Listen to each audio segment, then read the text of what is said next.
Bahujan Samaj party Aurangabad जिल्ह्याच्या वतीने समाज कल्याण आयुक्त महाराष्ट्र राज्य पुणे यांना प्रादेशिक उपायुक्त समाज कल्याण विभाग खोकडपुरा छत्रपती संभाजीनगर यांच्या मार्फत समाजातील विविध प्रश्नांसंदर्भात शासनाच्या विविध योजनांची नियमानुसार कठोर अंमलबजावणी करण्याबाबत निवेदन देण्यात आलं। यावेळी मुकुंददादा सोनावणे, प्रदेश महासचिव ॲडव्होकेट प्रल्हाद हिवाळे, ज्येष्ठ नेते जिल्हाध्यक्ष सचिनभाऊ बनसोडे, विजय बचके, जिल्हा महासचिव अमोल पवार, जिल्हा सचिव विष्णू वाघमारे, जिल्हा सचिव कुणाल लांडगे, जिल्हा सचिव सचिन महापुरे, जिल्हा सचिव भगवान पवार, पूर्वी विधानसभा उपाध्यक्ष शैलेश बनकर, मिलिंद शिंदे, अजिनाथ पाचवणे, नागेश बत्तिशे, सतीश मावस, दीपक कोळी, अभिजित मोकळे, गणेश ठाकूर, बाळासाहेब बनसोडे, सुनील नवतुरे आणि इतर महिला मंडळी कार्यकर्ते उपस्थित होते। बहुजन समाज पार्टीच्या वतीने निवेदन सादर करण्यात आलं की प्रादेशिक कार्यालयात छत्रपती संभाजीनगर अंतर्गत येणारे 4 जिल्हे परभणी, बीड, जालना आणि छत्रपती संभाजीनगर या अंतर्गत आतापर्यंत झालेल्या ॲट्रॉसिटी कुटुंबांना कुठलीही प्रादेशिक उपायुक्त यांनी भेट दिलेली नाही। त्या कुटुंबातील सदस्य मृत पावलेल्या व त्यांच्या वारसांना या विभागात नोकरी दिल्या गेलेली नाही। ॲट्रॉसिटी अंतर्गत मृत पावलेल्या लोकांच्या केंद्राची 5 लाख रुपयांची योजना आतापर्यंत या विभागामार्फत कुणालाही मिळालेली नाही।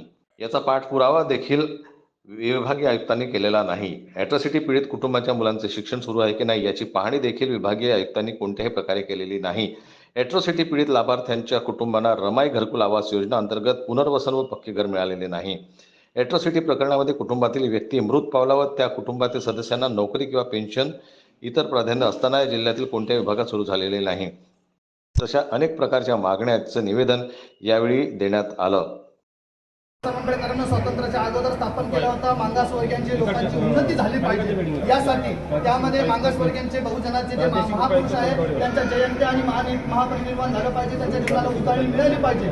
परंतु 2 दिवसा पहिले 4 दिवसा पहिले अण्णाभाऊ साठेंची जयंती झाली तर प्रादेशिक उपायुक्त जे श्री सोनकवडे मॅडम यांनी कुठलंही कार्यक्रमाचं आयोजन केलेलं नाही। हॉलमध्ये कार्यक्रम नाही। त्या दिवशी त्यांना विचारलं तर कुठे गेल्या होत्या तर त्याचं उत्तर त्यांच्याकडे नाही। दुसरी सुरक्षा देण्यासाठी डॉक्टर बाबासाहेब आंबेडकरांनी संविधानाने आणि शासन व्यवस्थेने ॲट्रॉसिटी नावाचा कायदा बनवलेला आहे आणि आमच्या समाजाला सुरक्षा भेटी झाल्या पाहिजे। मंत्र्यांनी भेटी दिल्या पण त्या मॅडमने भेट दिलेली नाही।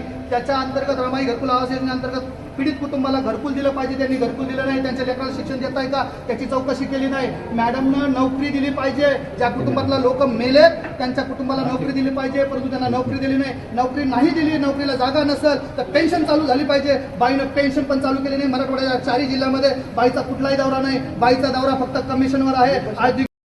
अनुसूचित जाती नवबद्ध घटकातील मान्यवरांचे स्मारक बांधणे तसेच अनुसूचित जातीतील सांस्कृतिक व ऐतिहासिक स्थळांचा विकास करणे या योजनेअंतर्गत प्रादेशिक कार्यालय विभागातून 4 जिल्ह्यांमधून अध्यापिक विशिष्ट एखाद्या व्यक्तीलाच लाभ दिला जात आहे। बाकी आलेले प्रस्ताव शासन निर्णयानुसार परिपूर्ण असताना देखील शासन निर्णयाच्या बाहेरचे 2 ते 3 महिने त्यांना विहित धरणे, त्यांच्याशी कुठलाही पत्रव्यवहार न करणे व प्रस्तावना मंजूर करण्याचे षडयंत्र प्रादेशिक कार्यालय विभागांतर्गत चालू आहे। जिल्ह्याच्या कुठल्याही कार्यक्रमात विभागाच्या कुठल्याही कार्यक्रमात उपस्थिती न दाखवता रेग्युलरमध्ये कार्यालयीन काम करण्याचे एकीकडे सुरू आहे। तसेच बाबासाहेबांचा अपमान, अण्णाभाऊ साठेंचा अपमान व विभागाच्या वतीने सामाजिक कार्यकर्त्यांची बैठक बोलवत असतात त्यामध्ये ठराविक जातीचे कार्यकर्ते बोलावणे हे जातीय द्वेष मानसिकता असून वरील सर्व आरोपांचे आपल्या स्तरावर चौकशी करून कारवाई करण्याचे व याबाबतीत खुलासा करण्यात यावा, अन्यथा बहुजन समाज पार्टीच्या वतीने आमरण उपोषण करण्यात येईल व विभागीय कार्यालयावर भव्य मोर्चा काढण्यात येईल असा इशारा देखील यावेळी देण्यात आला। जनमत लाईव्ह न्यूज करिता राघोजी पुंडगे, छत्रपती संभाजीनगरहून।